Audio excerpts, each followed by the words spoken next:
आज का वचन।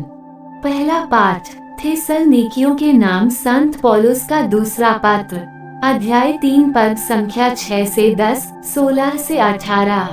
भाइयों, हम आपको प्रभु ईसा मसीह के नाम पर आदेश देते हैं कि आप उन भाइयों से अलग रहें जो काम नहीं करते और उस परंपरा के अनुसार नहीं चलते जो आप लोगों को मुझसे प्राप्त हुई। आप लोगों को मेरा अनुकरण करना चाहिए। आप ये स्वयं जानते हैं, आपके बीच रहते समय हम अकर्मण्य नहीं थे। हमने किसी के यहाँ मुफ्त में रोटी नहीं खाई, बल्कि हम बड़े परिश्रम से दिन रात काम करते रहे, जिससे आप लोगों में किसी के लिए भी भार न बने।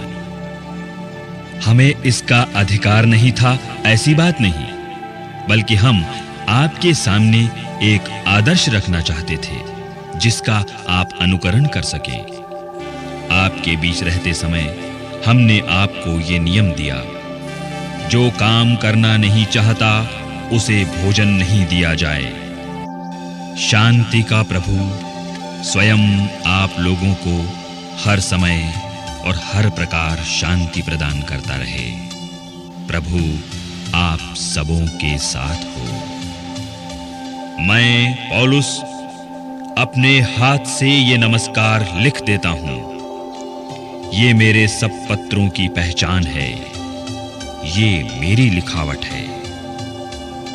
हमारे प्रभु ईसा मसीह की कृपा आप सबों पर बनी रहे। यह प्रभु की वाणी है।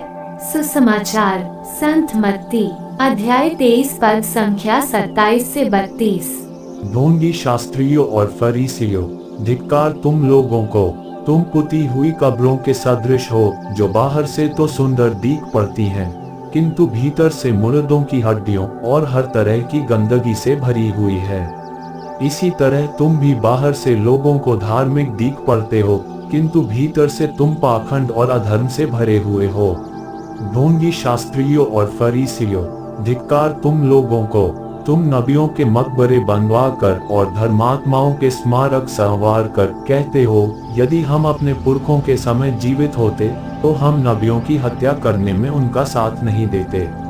इस तरह तुम लोग अपने विरुद्ध ये गवाही देते हो कि तुम नबियों के हत्यारों की संतान हो।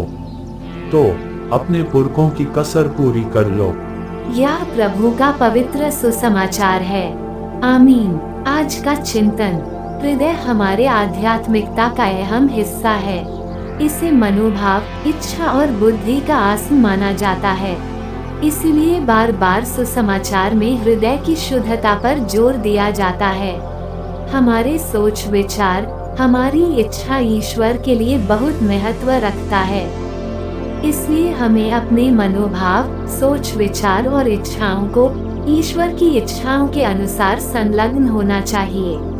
अर्थात आज हमें इस धरा पर विश्वास का प्रतिरूप बनने के लिए बुलाया जाता है। यीशु भी कहते हैं, मेरा जुआ अपने ऊपर ले लो और मुझसे सीखो। मैं स्वभाव से नम्र और विनीत हूँ, और यह विनम्र हृदय ईश्वर से आने वाले पवित्र आत्मा से होता है। आज हम प्रार्थना करें कि हमारा हृदय विनम्र बने और हमारे जीवन को ईश्वर की इच्छा के अनुसार चलाएं। आमीन।